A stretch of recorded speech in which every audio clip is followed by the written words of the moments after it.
Saudaraku yang terkasih, terima kasih untuk pujian penyembahan yang telah Anda berikan untuk Abah Yahweh. Mari kita lanjutkan ibadah hari ini dengan khotbah ya, mendengarkan firman.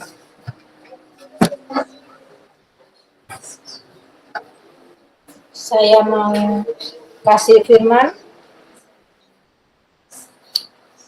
dengan judul Hari Raya Pentakosta yang ditetapkan Elohim dalam Alkitab.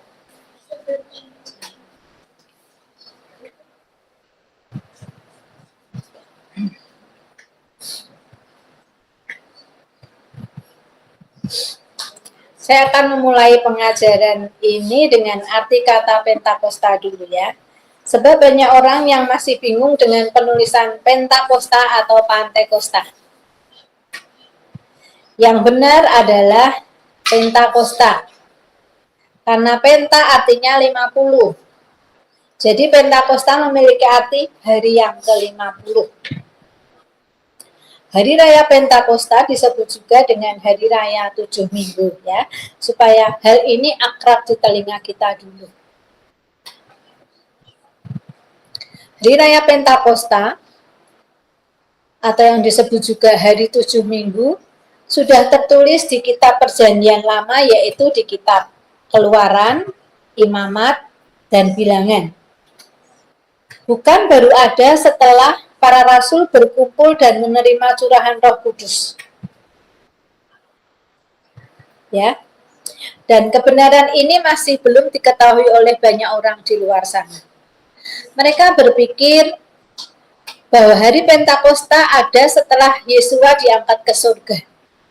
Padahal hari Raya Pentakosta sudah ada sejak hukum Taurat diberikan kepada Musa. Mari kita baca ayatnya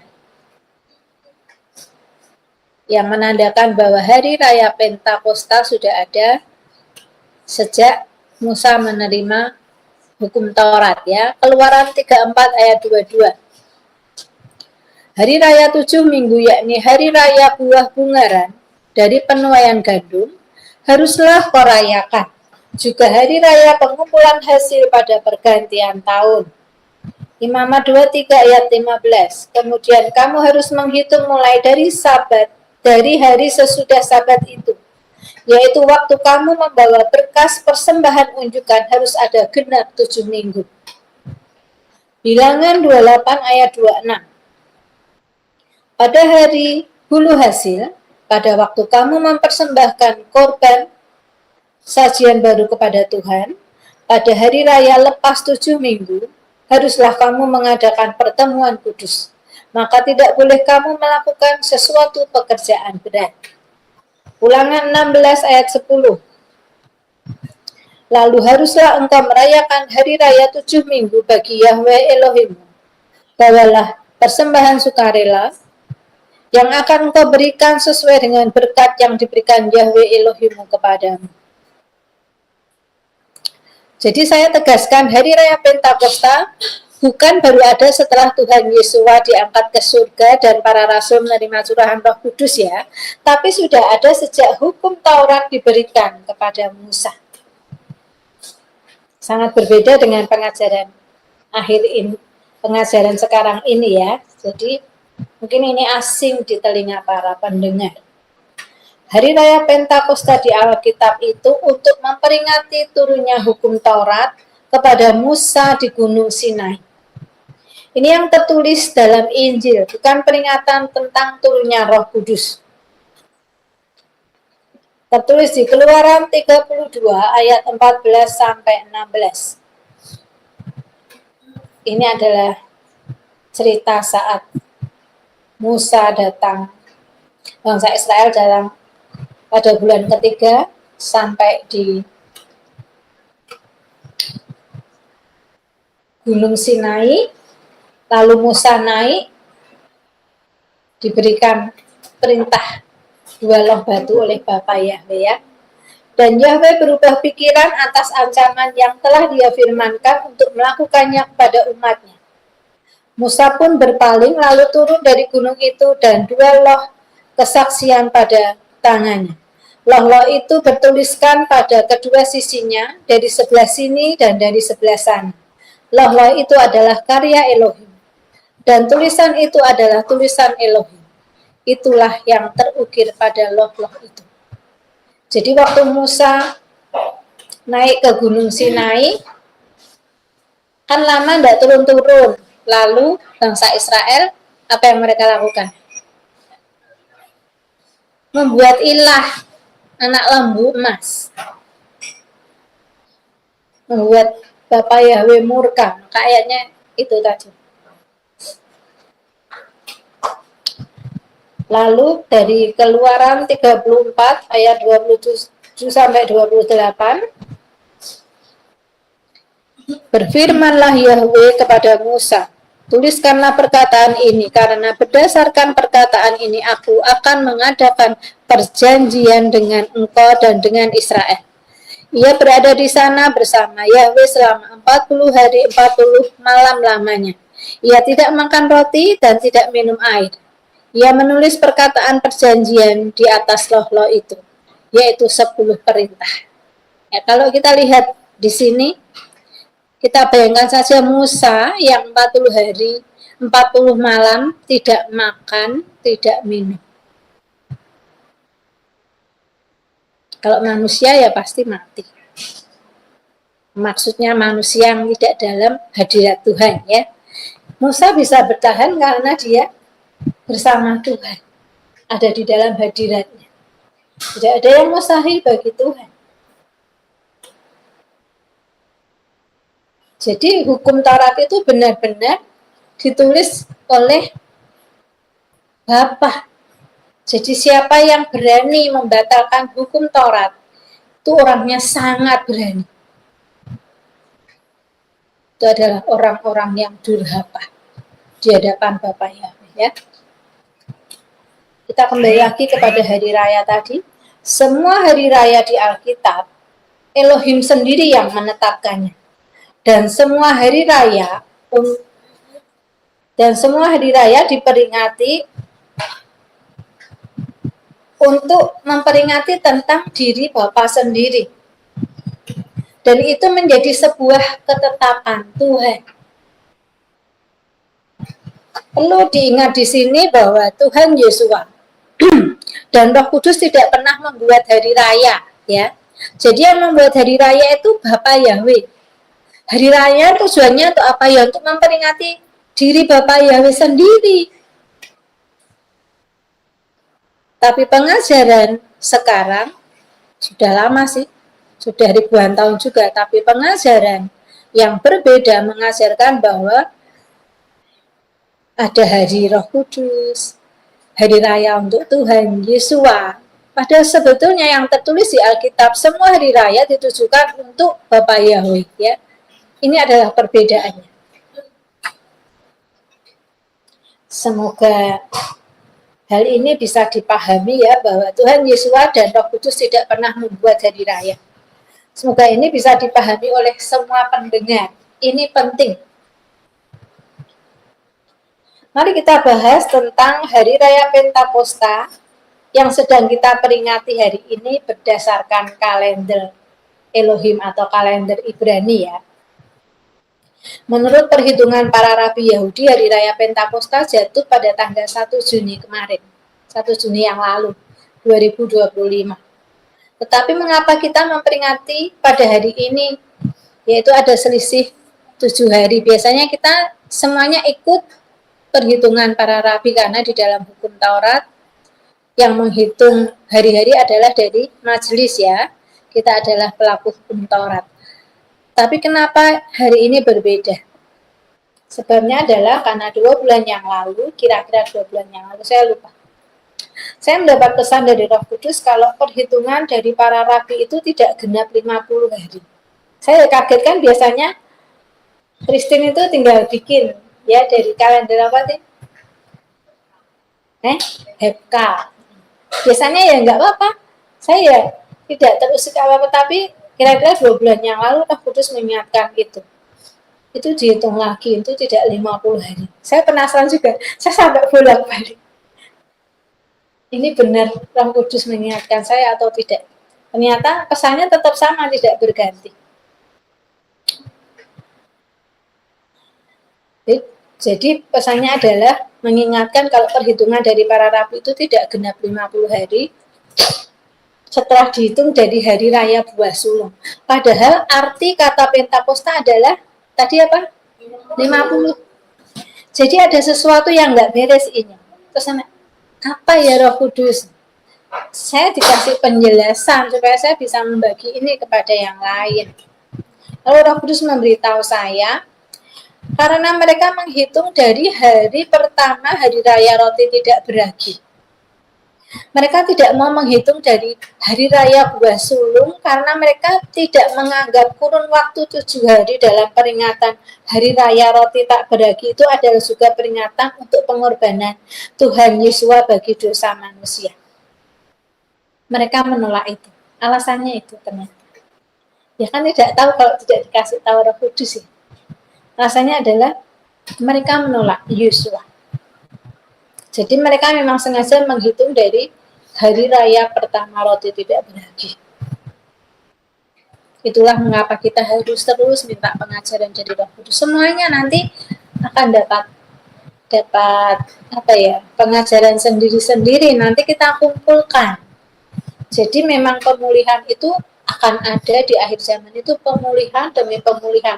Nanti kalau pemulihannya sudah utuh, Tuhan Yesus datang sebagai Raja. Amin. Amin. Jadi ini kita semua masih dalam masa pemulihan. Jadi kalau ada sesuatu pesan dari Roh Kudus, dengarkan, dicocokkan dengan firman.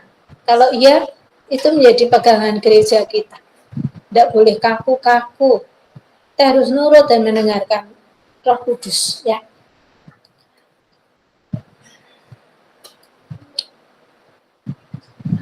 Itulah sebabnya perhitungan hari raya Pentakosta bagi gereja kebenaran sejati dihitung sesuai dengan yang tertulis di Alkitab, yaitu dihitung sesudah Sabat. Sabatnya adalah hari raya roti tidak beragi, hari yang ke-7 setelah Sabat itu, ya. Maksudnya Sabatnya adalah hari ke-7 dari hari raya roti tak beragi.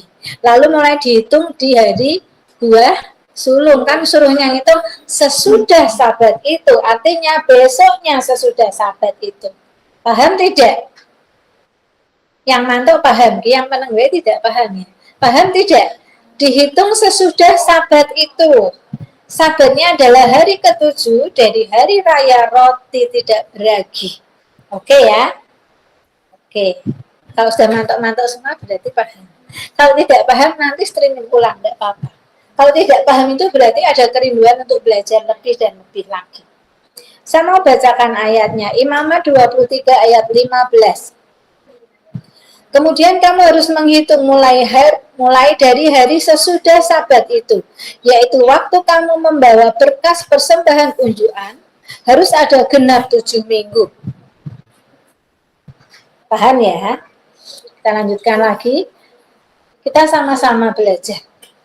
Seluruh aturan hari raya Pentakosta tertulis dalam perintah-perintah di dalam hukum Taurat dan menjadi ketetapan untuk selama-lamanya. Ya, ini bukan main-main ya. Tertulis di dalam hukum Taurat dan menjadi ketetapan untuk selama-lamanya. Apa arti untuk selamanya? Kekal. Kekal. Nanti sampai di bumi yang baru.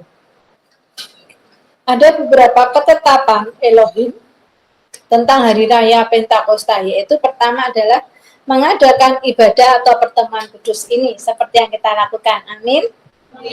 Nah, kita termasuk orang yang taat, jemaat yang taat. Beristirahat.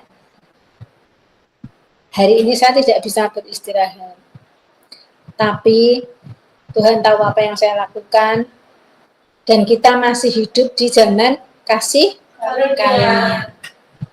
Jadi saya tahu pasti bahwa Tuhan Yesus membasuh saya karena saya tidak beristirahat hari ini. Jadi kalau saya boleh ngomong, saya tidak istirahat dari pagi sampai sekarang. Saya tadi sebelum jadi WL, saya berdoa sebentar, saya hanya bilang, Bapak, kuatkan kaki saya. Ini kakinya kurang bersahabat, tapi sampai saat ini saya masih bisa berdiri aman ya. Ketiga, tidak melakukan pekerjaan berat.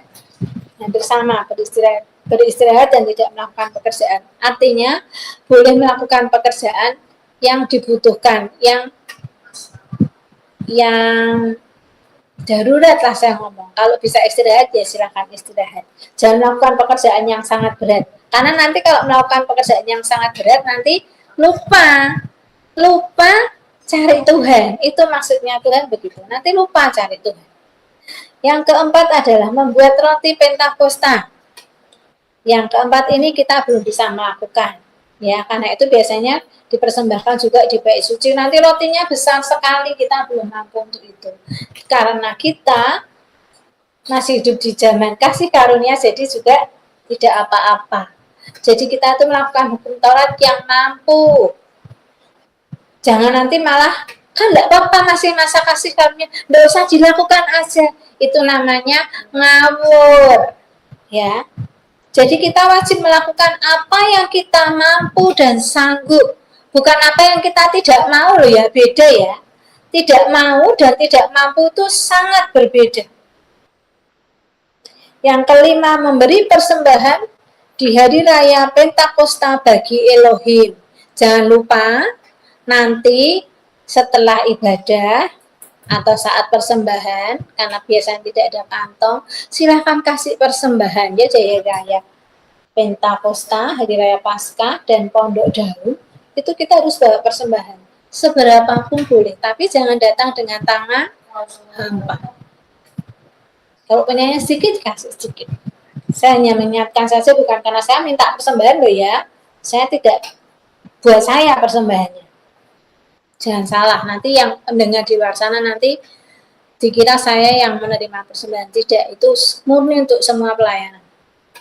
Tapi saya harus mengingatkan pesan bahwa memang tidak boleh datang dengan tangan hampa di 3 hari raya besar yang diperintahkan Elohim. Kita harus mentaati itu. Saya akan sebutkan perintahnya dalam hukum Taurat. Hukum Taurat itu menyatu dengan Injil ya, karena setiap perintah dalam hukum Taurat itu ada ayat Injil yang mendukungnya.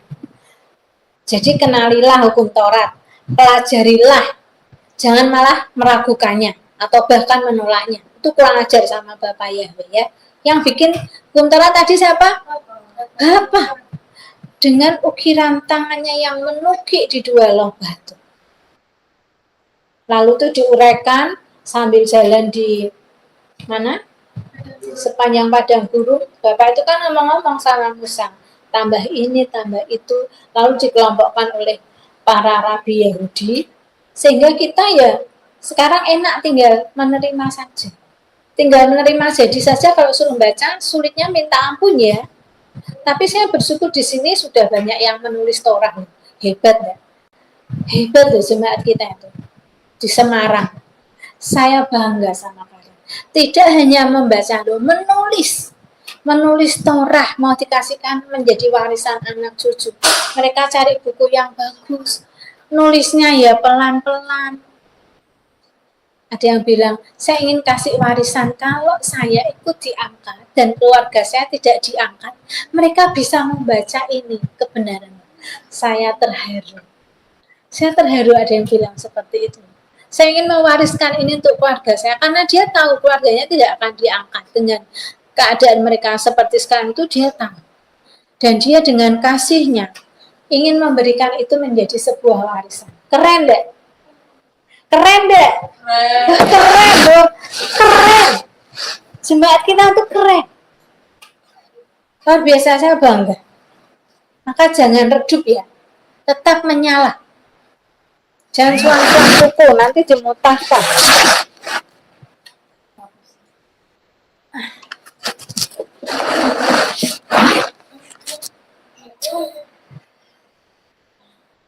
Saya bacakan hukum Taurahnya. Pertama adalah perintah ke-114, hadir di ruang kudus pada hari raya. 3 kali setahun setiap orang laki-laki di antaramu harus menghadap hadirat Yahweh Elohimmu ke tempat yang akan dipilihnya, yakni pada hari raya roti tidak beragi, pada hari raya 7 minggu, sekarang Pentakosta, dan pada hari raya Pondok Daun, ya, sudah saya bilang tadi. Perintah kedua, perintah ke-128, beristirahat pada hari raya Shavuot atau hari raya Pentakosta. Pada hari itu juga kamu harus mengumumkan hari raya dan kamu harus mengadakan pertemuan kudus. Janganlah kamu mengadakan suatu pekerjaan berat. Itulah suatu ketetapan selama-lamanya di segala tempat kediamanmu turun-temurunnya. Ini pertemuan kudus kita sudah lakukan itu. Nomor 3 adalah perintah ke-129. Tidak melakukan pekerjaan pada Shavuot atau hari raya Pentakosta atau hari raya 7 minggu. Pada hari itu juga kamu harus mengumumkan hari raya dan kamu harus mengadakan pertemuan kudus. Janganlah kamu mengadakan suatu pekerjaan berat. Itulah suatu ketetapan selama-lamanya di segala tempat kediamanmu turun-temurun. Imamat 24 ayat 21. Yang keempat, perintah ke-521, membawa roti Shavuot atau hari raya atau roti Pentakosta atau roti dari hari raya 7 minggu. Bersama-sama dengan korban dan mempersembahkannya. Dari tempat kediamanmu, kamu harus membawa 2 buah roti unjukan yang harus dibuat dari 2/10 eva tepung yang terbaik dan yang dibakar sesudah dicampur dengan ragi sebagai hulu hasil bagi Tuhan. Beserta roti itu kamu harus mempersembahkan 7 ekor domba berumur setahun yang tidak bercela, dan seekor lembu jantan muda, dan 2 ekor domba jantan. Semuanya itu haruslah menjadi korban bakaran bagi Tuhan, serta dengan korban sajiannya dan korban-korban curahannya, suatu korban api-apian yang baunya menyenangkan bagi Tuhan. Kemudian kamu harus mempersembahkan seekor kambing jantan sebagai korban penghapus dosa, dan 2 ekor domba yang berumur setahun sebagai korban keselamatan. Imam harus menunjukkan semuanya beserta roti hulu hasil itu sebagai persembahan unjukan di hadapan Tuhan, beserta kedua ekor domba itu. Semuanya itu haruslah menjadi persembahan kudus bagi Tuhan dan adalah bagian imam. Imamat 23 ayat 17 sampai 20 ya. Ini hanya dilakukan di bait suci, maka kita tidak mampu. Bukan tidak mau ya, tidak mampu karena belum ada bait sucinya. Jadi saya berharap semuanya paham tentang kenapa kita tidak melakukan hukum Taurat semuanya. Alasannya bukan karena tidak mau loh ya, tapi tidak mampu. Kalau tidak mau tidak boleh. Yang tidak mampu, bukan yang tidak mau. Kalau yang tidak mau namanya melanggar. Sebagai catatan, mengapa harus membawa roti Pentakosta? Karena mereka telah masuk ke tanah perjanjian. Dan hari raya Pentakosta itu bertepatan dengan hari raya panen raya. Maka Elohim meminta umatnya untuk membuat 2 buah roti dari hasil panen mereka dan mempersembahkannya kepada Elohim. Itu disebut roti Shavuot atau roti Pentakosta. Rotinya pakai ragi ya. Kalau pas sebelumnya makanya tidak boleh pakai ragi. Kalau roti Pentakosta rotinya pakai ragi. Dari tempat kediamanmu, kamu harus membawa 2 buah roti unjukan yang harus dibuat dari 2/10 eva tepung yang terbaik dan yang dibakar sesudah dicampur dengan ragi sebagai hulu hasil bagi Tuhan. Imamat 23 ayat 17. Yang kelima, membawa persembahan sukarela. Kemudian haruslah engkau merayakan hari raya 7 minggu bagi Yahweh Elohimmu. Sekedar persembahan sukarela yang akan kau berikan sesuai dengan berkat yang diberikan kepadamu oleh Tuhan Elohimmu. Ulangan 16 ayat 10.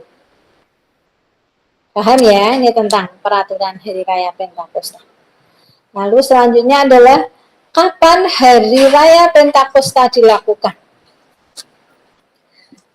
Supaya mudah dipahami, saya mau urutkan waktu dari keempat hari raya yang berurutan dengan peringatannya ya, waktunya berurutan. Yang pertama adalah tanggal 14 Nisan, yaitu hari raya Paskah. Tanggal 15 Nisan, yaitu hari raya roti tidak beragi. Dan ini dilakukan selama 7 hari. Yang ketiga adalah tanggal 22 Nisan, yaitu Hari Raya Buah Sulung. Hari Raya Buah Sulung ini selama 49 hari, biasanya kita memberikan persembahan buah sulung ya, ingat ya kemarin sudah. Lalu ditambah 1 hari, genap menjadi 50 hari. Pada hari yang ke-50, itulah Hari Raya Pentakosta. Hari Raya Pentakosta disebut juga Hari Raya 7 Minggu. Paham ya? Semuanya pintar. Jadi urutannya begini saat masih di Mesir ya. Bangsa Israel itu merayakan Paskah pada tanggal 14 pada bulan pertama. Itu pertengahan bulan itu tanggal 14. Itu masih di Mesir. Ayatnya adalah di Keluaran 12 ayat 6. Kamu harus mengurungnya sampai hari yang ke-14 bulan ini. Lalu seluruh jemaat Israel yang berkumpul harus menyembelihnya pada waktu senja. Lalu ayat di Keluaran 12 ayat 2. Bulan inilah akan menjadi permulaan segala bulan bagimu. Itu akan menjadi bulan pertama bagimu tiap-tiap tahun. Lalu sesudah itu terjadi tulah yang ke-10. Ya, setelah Paskah terjadi tulah yang ke-10, yaitu kematian anak sulung dan bangsa Israel diizinkan keluar dari Mesir. Paham ya? Jadi kalau baca firman itu pelan-pelan, jangan kayak baca Quran. Supaya paham, oke? Sudah tidak selesai-selesai, bacanya cepat. Nyantolnya kapan? Pada bulan yang ketiga, ya tadi, bulan yang pertama, pertengahan keluar, lalu terjadi tulah, lalu pada bulan yang ketiga mereka tiba di Gunung Sinai, perjalanannya. Dari Mesir keluar, pada bulan yang ketiga mereka tiba di Gunung Sinai, dan Musa menerima hukum Taurat. Ayatnya di Keluaran 19 ayat 1. Pada bulan ketiga, setelah orang Israel keluar dari Mesir, mereka tiba di padang gurun Sinai pada hari itu juga. Lalu Keluaran 19 ayat 3. Lalu naiklah Musa menghadap Elohim dan Tuhan berseru dari gunung itu kepadanya. Beginilah kau katakan kepada keturunan Yakub dan kau beritakan kepada orang Israel. Jadi hitungannya adalah setengah bulan di bulan pertama, 1 bulan di bulan kedua, lalu ditambah beberapa hari di bulan ketiga.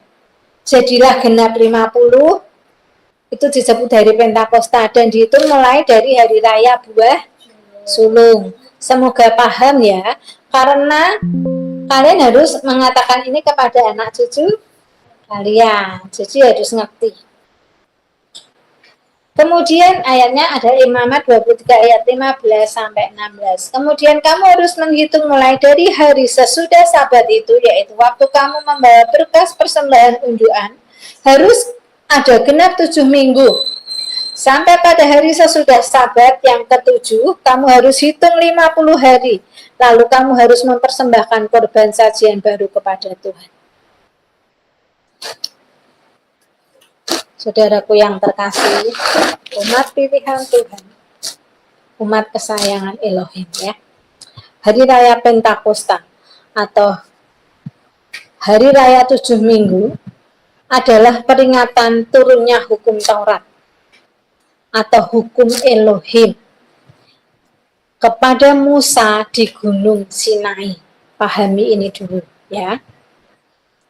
Hari Raya Pentakosta adalah peringatan turunnya hukum Taurat kepada Musa di Gunung Sinai. Dan di saat terjadi peringatan Hari Raya Pentakosta ini, ada 2 peristiwa besar yang terjadi dan tertulis di Alkitab. Yang pertama adalah Yesua lahir di bumi. Itu terjadinya juga dari Pentakosta. Penting nggak hari Pentakosta? Pertama turunnya hukum Taurat, kedua lahirnya Tuhan Yesus. Satu lagi yang terjadi apa? Roh Kudus turun ke bumi. Jadi di hari raya Pentakosta itu terjadi 3 peristiwa besar di bumi, namun dalam kurun waktu yang berbeda. Musa kan sudah dulu ya, ribuan tahun lalu baru sampai ke Yesua. Yesua itu hanya sebentar terus Roh Kudus turun. Ada rentang waktu yang panjang dulu. Waktunya berbeda, tidak terjadi di dalam satu waktu itu. Tapi semuanya terjadi di saat peringatan Hari Raya Pentakosta. 3 peristiwa di bumi tadi apa? 3 peristiwa besar loh ini. Yang terjadi di Hari Pentakosta tadi, pertama apa? Turunnya hukum Taurat. Kedua, lahirnya Juru Selamat. Ketiga, turunnya Roh Kudus ke bumi.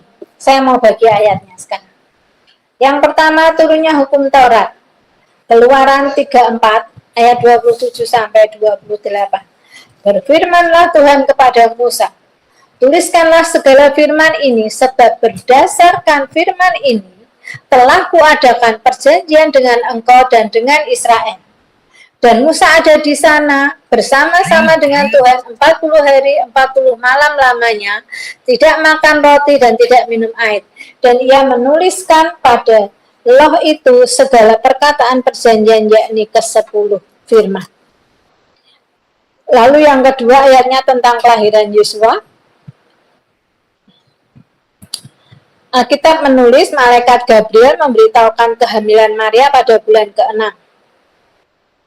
Bulan ke-6 dalam kalender Ibrani adalah bulan Elul, yaitu kalau di kalender Gregorian adalah bulan Agustus sampai September. Ini tertulis di Lukas 1 ayat 26 sampai 27. Dalam bulan yang ke-6, Elohim menyuruh malaikat Gabriel pergi ke sebuah kota di Galilea bernama Nazaret, kepada seorang perawan yang bertunangan dengan seorang bernama Yusuf dari keluarga Daud. Nama perawan itu Maria. Ya, bulan ke-6. Lalu Maria mengandung 9 bulan.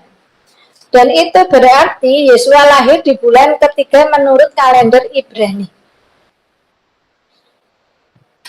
6, 7, 8, 9, 10, 11, 12, 1, 2. Bulan ketiga. Antara kan kalau kalender Gregorian dengan kalendernya Ibrani itu kan pertengahan, tidak sama dengan bulannya. Jadi terjadi di bulan Mei. Bulan ketiga dalam kalender Ibrani adalah bulan Sivan, yaitu antara bulan Mei dan Juni. Jadi tidak mungkin Yesua lahir di bulan Desember, bukan? Ya toh? Masa hamil September, Desember lahir. Tapi ini yang dipahami oleh miliaran orang di luar sana dan sudah ribuan tahun. Kita bersyukur kita mengerti kebenaran ini, amin. Amin. Ada sebab lain juga yang menunjukkan mengapa Maria tidak mendapatkan tempat di rumah penginapan saat kelahiran Yesus. Jadi tidak hanya tertulis di bulan ke-6 toh, masih ada bukti lain. Ini tertulis di Lukas 2 ayat 6 sampai 7 ya. Ketika mereka di situ, tibalah waktunya bagi Maria untuk bersalin, dan dia melahirkan seorang anak laki-laki, anaknya yang sulung, lalu dibungkusnya dengan kain lampin dan dibaringkannya di dalam palungan, karena tidak ada tempat bagi mereka di rumah penginapan. Kenapa rumah penginapannya penuh? Kan pertanyaannya begitu toh. Yusuf itu bukan orang miskin, ya. Jadi dia tidak mungkin mau membawa istrinya ke kanda. Sebetulnya ada terjemahan versi lain bahwa Tuhan Yesus itu tidak lahir di kandang, tapi nunut di rumah orang, karena memang penginapannya penuh.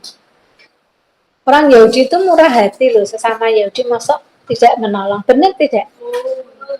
Masa ada orang mau melahirkan, dibiarkan lahir di kandang, apalagi bapak, masa boleh anaknya lahir di kandang? Kan kotor, kan najis.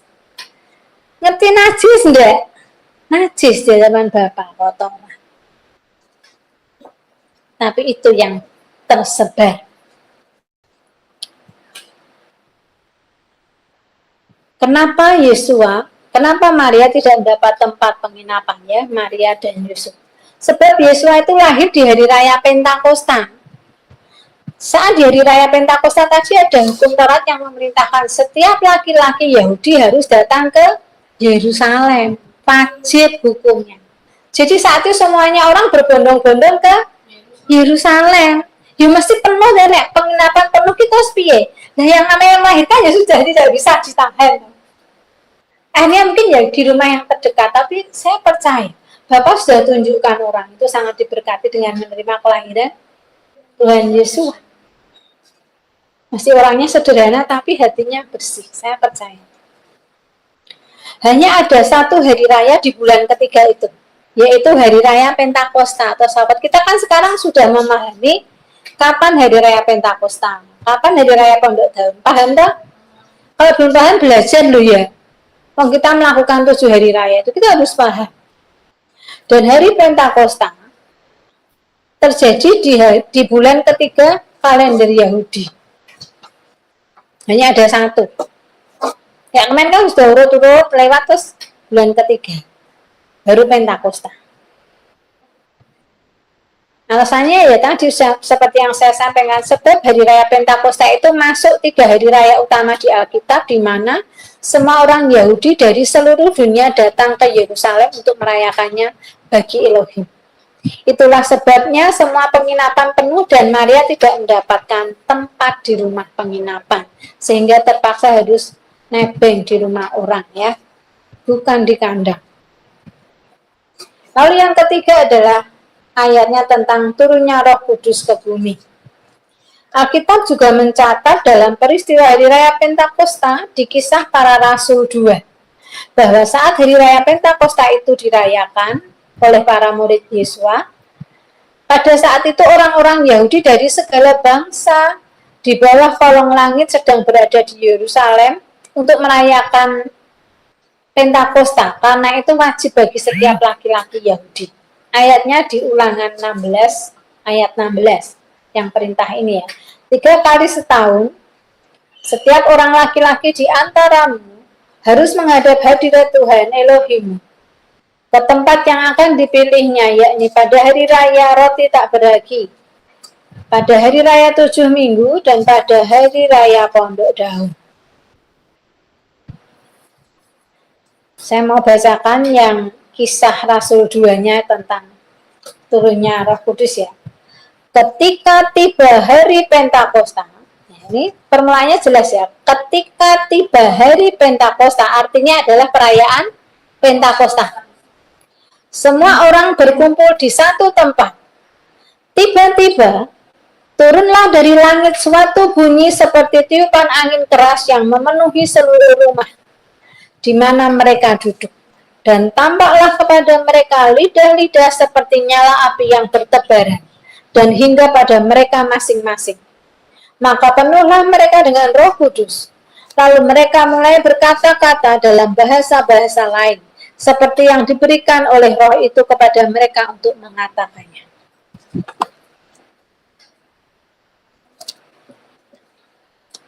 Ketika murid-murid Yesua sedang berkumpul untuk merayakan Hari Raya Pentakosta atau Hari Raya 7 Minggu, Roh Kudus turun atas mereka. Mereka lagi kumpul kayak kita, terus Roh Kudus turun. Gitu ya.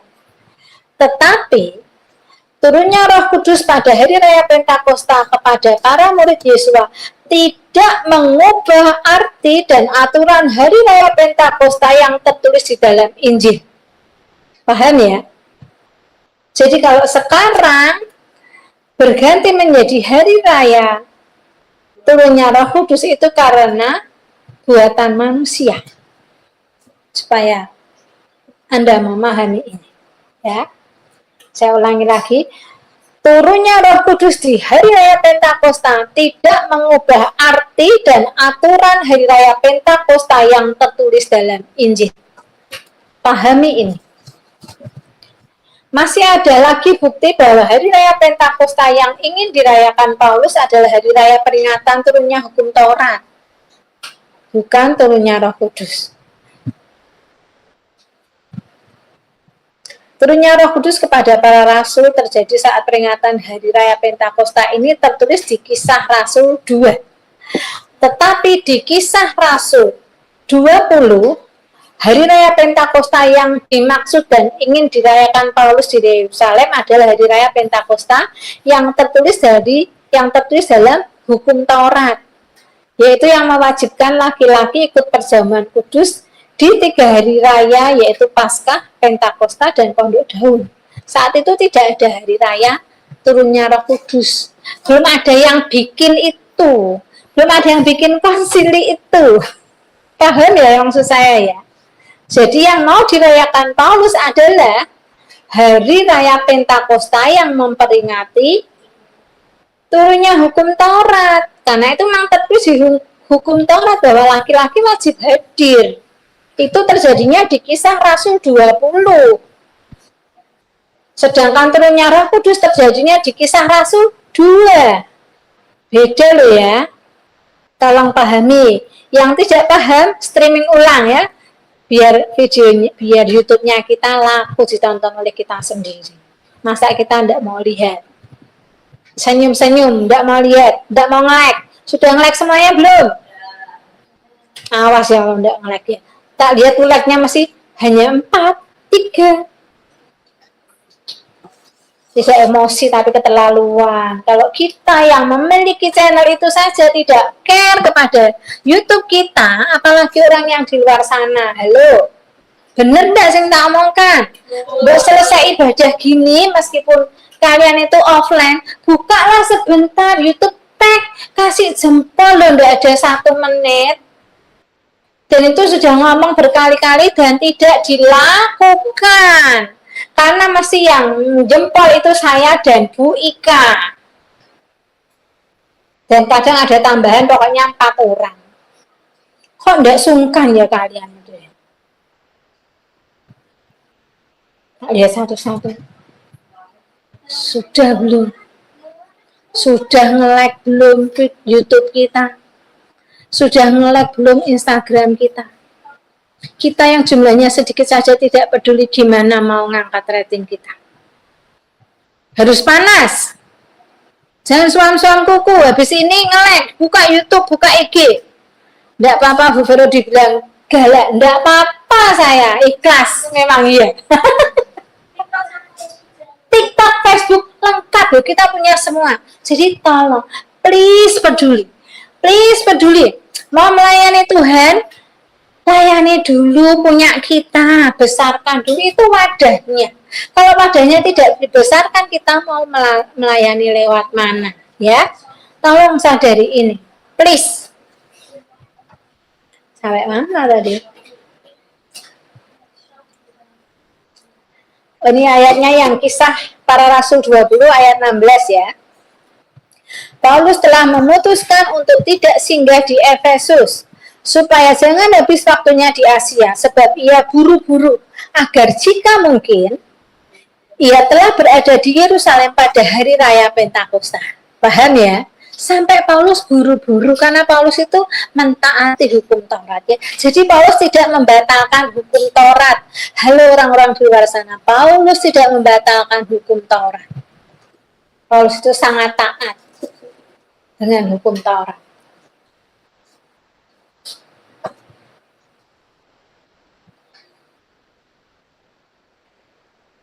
Kalau di hukum Taurat perintahnya tadi sudah saya bacakan ya, perintah ke-114 ya.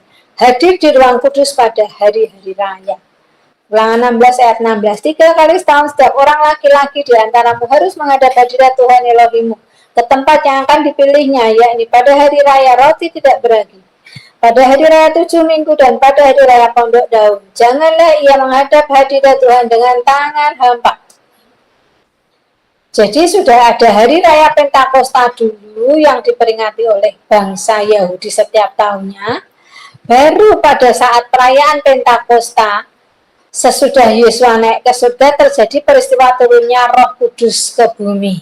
Ya, sudah ada hari raya Pentakosta dulu, lalu saat peringatan Pentakosta, setelah Yesus naik ke surga, Roh Kudus turun ke bumi. Di atas loteng ya Pak Dwi. Nah, itu khotbahnya Pak Dwi. Sahabat lalu. Kalau ada yang masih ingat. supaya paham betul. Kita harus paham karena kita melakukan 7 hari raya yang tertulis di dalam Alkitab. Jadi harus paham, kalau tidak paham ya belajar.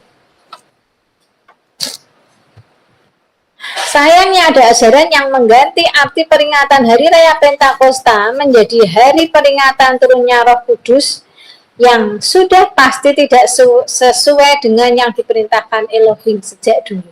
Ya. Kalau mau percaya Injil itu ya satu buku dari Perjanjian Lama dan Perjanjian Baru. Satu kesatuan utuh. Jangan diambil yang disukai saja. Comoti yang baik-baik dipakai, yang tidak baik tinggal. Sebab firman Elohim itu tidak pernah gugur dan kitab suci tidak dapat dibatalkan. Yohanes 10 ayat 35. Jikalau mereka kepada siapa firman itu disampaikan disebut Allah, sedang kitab suci tidak dapat dibatalkan. Mau alasan model apa, pegang dulu satu. Kitab suci tidak dapat dibatalkan. Itu sudah jadi pegangan dulu. Jadi hari raya Pentakosta sudah ditetapkan oleh Bapa menjadi ketetapan untuk selama-lamanya sebagai peringatan turunnya hukum Taurat kepada Musa di Gunung Sinai.